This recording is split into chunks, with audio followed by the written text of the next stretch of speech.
Good afternoon, grades 3rd and 4th. Today is Read Along with Miss Kelly, and today we're going to do it a little bit different than we usually do. We're going to start off with a couple of poems.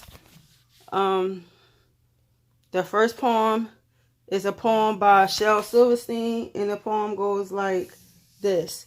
It's called Diving Board.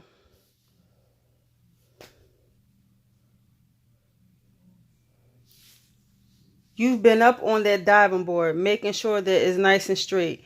You've made sure it's not too slick. You've made sure it can stand the weight. You've made sure that the spring is tight. You made sure that the cloth won't slip. You've made sure that it's bounced right and your toes can't get a grip. And you've been up there since 5:30 doing everything but dive.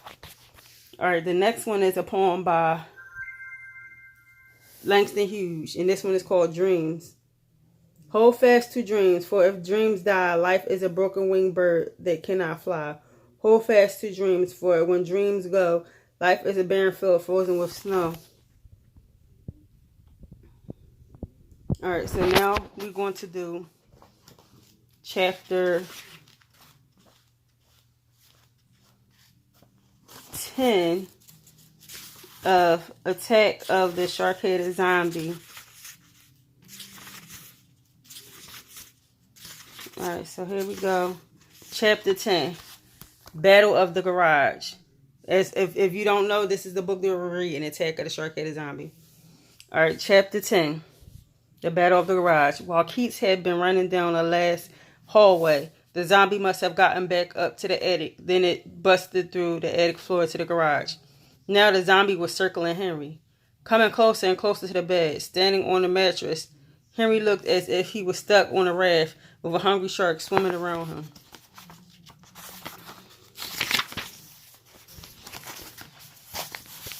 Only the shark-headed zombie didn't need water to swim. It wiggled on his belly through the old newspaper and trash that covered the floor. The creature glided smoothly into the garage. That way it had the ground outside. Keats guessed this was easier for it than all that clumsy hopping. Henry, Keats called, are you okay? At the sound of Keats' voice, the zombie glanced his way. Keats scrambled up onto the nearby workbench, but the zombie didn't come after him. It seemed to be having too much fun scaring Henry. It just keeps circling the bed. Henry turned around. He held 2 light bulbs. Keats, Henry said with a big smile. Wow, am I glad to see you? Me too, Keats said. Why didn't you get out of the garage when you had the chance? I couldn't. My foot got stuck. I couldn't, Henry answered. My foot got stuck in the mattress spring when I hit the bed.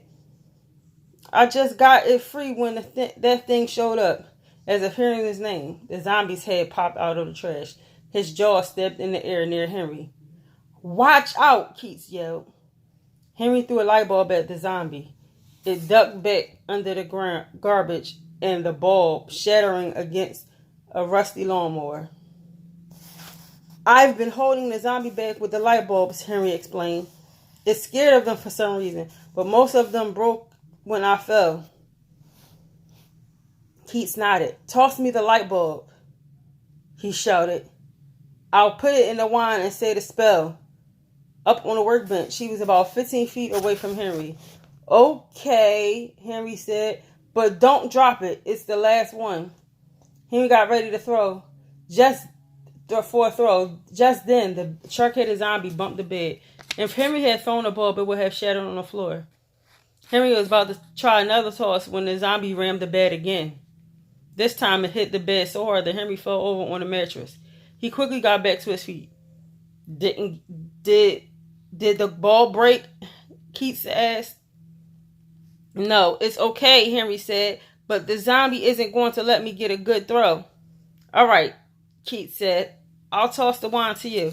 At the moment, the zombie leapt into the air between Henry and Keats, its mouth open and closed with a clank.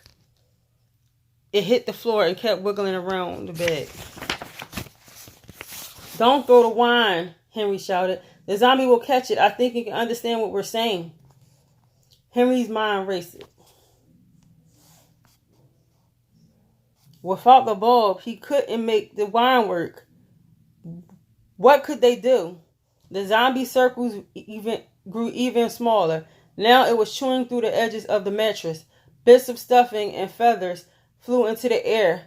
The garage looked like the site of a crazy pillow fight. Trying to keep his balance on the bed, Henry bounced from foot to foot. Meanwhile, Keith's brain bounced from idea to idea, but he didn't say any of the ideas out loud, especially now that he knew the zombie could understand words. The boys were running out of time. Soon the zombie would eat more of the bed and Henry would be in big trouble. Then the cousins looked right at each other and a silent idea passed between them. After a second, Henry said, "I've got a new world's greatest plan." He made his voice sound sad. "I'm just going to stay right here and not try to get away." The zombie heard this and slowed down. It reminded Keats of a cat that wants to play toy with a mouse a little longer. But there was one thing the zombie didn't notice or just didn't understand. Keats saw it though. Henry was scratching his chin. Henry hoped they both had the same plan. To be sure, he asked, "I guess you're the one who's chicken now." Henry nodded and got ready. At the same time, the boy said, "Put the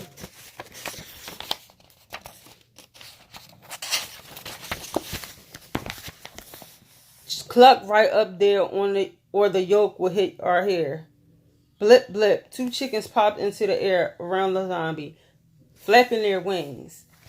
The chickens laid eggs that fell and smashed on the zombie's face. For the moment, it couldn't see a thing. Henry moved like a flash. He leapt off of the bed, jumping over the zombie. Henry landed next to the workbench and climbed up next to Keats. The chickens fluttered to the floor and vanished with 2 more clucks. "Excellent job, cuz," Keats said. Henry rolled his eyes at the joke and handed over the bulb. Keats screwed it into the wine. The zombie wiped a flipper over his eyes, clearing away the egg yolk. It realized that Henry was no longer on the bed. The zombie turned and spotted the boys together like lightning and wiggled towards them, its jaws open and clanking shut. "Let's say the spell," Keats shouted now. The boys both put a hand on the wine and stood on one foot.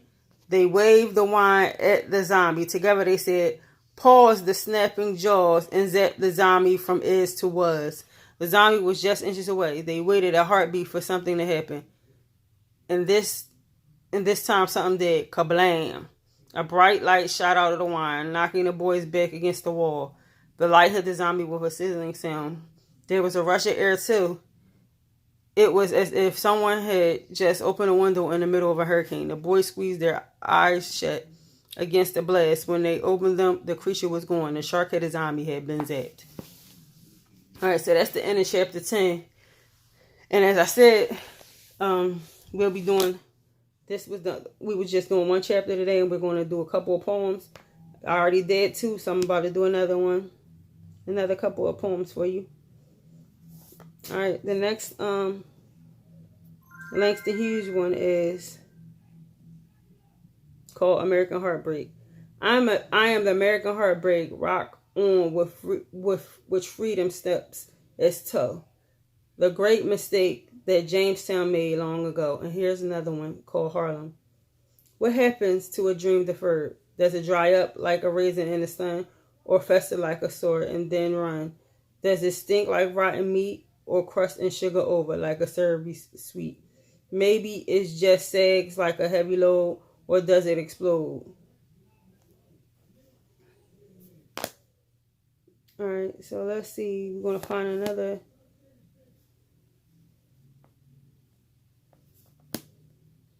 Shel Silverstein one. And this one is called Falling Up.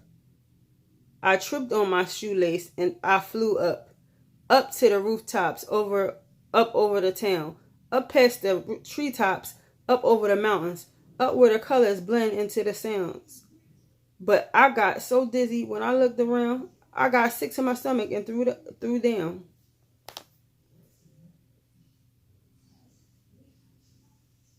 All right, and this one is called Spoiled Brat. Hey, whoa. Oh, come on, where'd it go? Wait a second. All right, I'm gonna give you another Langston Hughes one while I get the Shel Silverstein's back.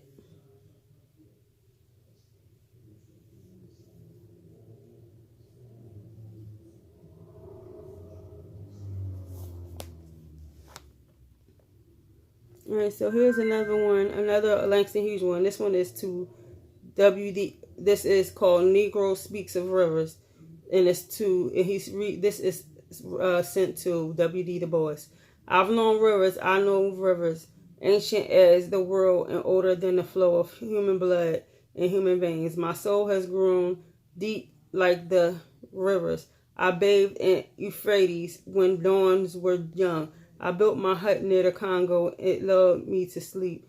I look upon the Nile, raised the pyramids above it. I heard the singer of Mississippi when Abe Lincoln went down to New Orleans, and I've seen its muddy bosom turn all golden in the sunset. I've known rivers, ancient and dusty. My soul has grown deep like the rivers.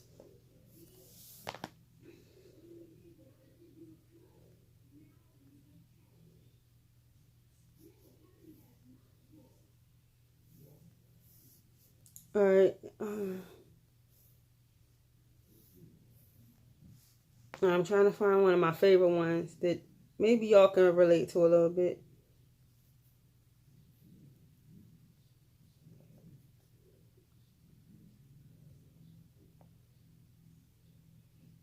All right, so I'm gonna give you another one. Here's one. It's called "Warning." Inside everyone's nose, there lives a sharp-toothed tooth snail. If you stick your finger in, he may bite it off your nail. Stick it further up inside, and he may bite off your ring off. Stick it all the way, and he might bite the whole darn thing off. All right, so trying to see if I can find my favorite one of my favorites.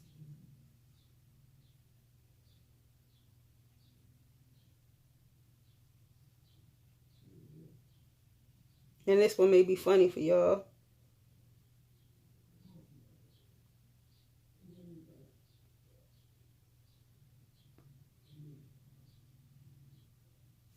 Oh, come on. You just showing me the image of it?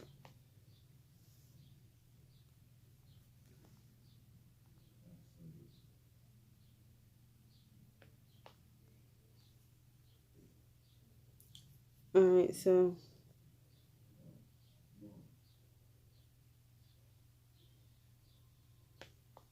I'm going to read this one. This one is not my favorite, but it's kind of funny.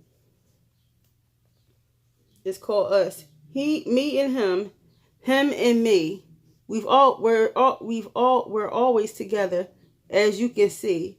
I wish he'd leave so I'd be free. I'm getting a little bit tired of he, and he may be a little bored with me. On movies and ladies, we cannot agree. I like to dance. He loves to ski.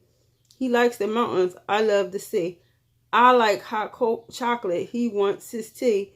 I want to sleep. He has to pee. He's meaner and duller and fatter than me. But I guess there's worse things we could be. Instead of two, we could be three. Me and him and me.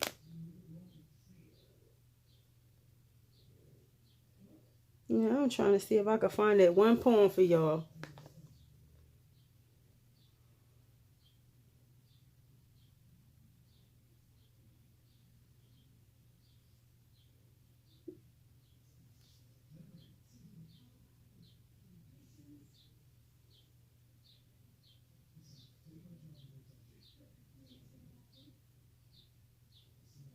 Alright, let's see if I found it.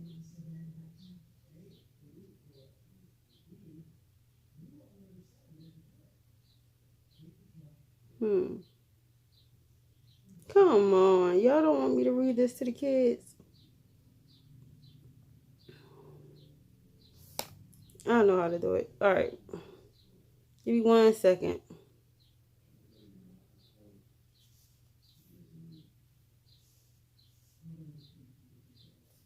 All right, so here's the poem.